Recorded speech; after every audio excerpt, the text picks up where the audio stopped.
2004 সালের 21 আগস্ট দিনটি বাংলাদেশের রাজনৈতিক ইতিহাসে এক ভয়াবহ এবং মর্মান্তিক ঘটনার সাক্ষী হয়ে থাকবে।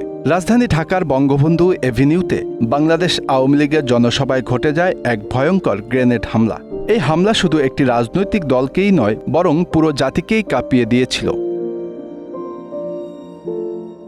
এই জনসভা ছিল তখনকার বিরোধী দলীয় নেত্রী শেখ হাসিনার নেতৃত্বে। আওয়ামী লীগ নেতৃবৃন্দ দেশব্যাপী সন্ত্রাস, দুর্নীতি ও অপশাসনের বিরুদ্ধে আওয়াজ তুলেছিলেন, কিন্তু কারো ভাবনাই ছিল না সেই দিনটি এতটা রক্তাক্ত হয়ে উঠবে। হঠাৎই জনসভার মাঝে বিস্ফোরণ ঘটে। একের পর এক গ্রেনেড ছোড়া হয় জনসভার দিকে। মুহূর্তেই জনসভাটি রক্তের বন্যায় ভেসে যায়। এই নির্মম হামলায় 24 জন নিহত হন, আহত হন শতাধিক মানুষ। তাদের মধ্যে ছিলেন আওয়ামী লীগের অনেক শীর্ষ নেতা, কর্মী এবং সাধারণ মানুষ।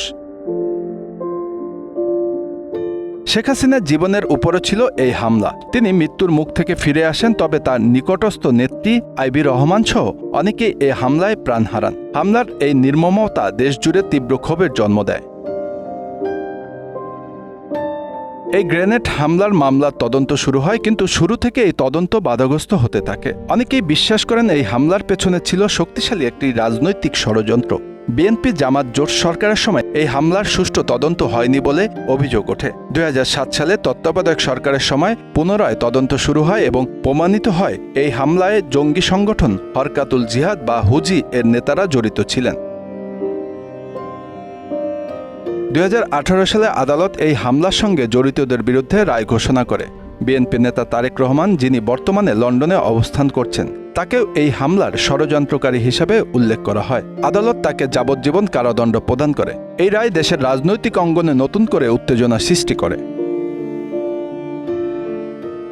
21 আগস্ট গ্রেনেড হামলা বাংলাদেশের রাজনীতিতে এক গভীর ক্ষত হিসেবে থেকে গেছে। এই ঘটনার পর দুই বৃহৎ রাজনৈতিক দলের মধ্যে চরম বিশ্বাসের ঘাটতি দেখা দেয়, যা আজও বর্তমান আছে।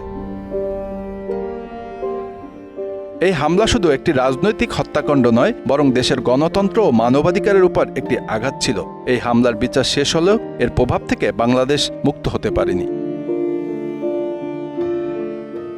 Bangla affairs news desk.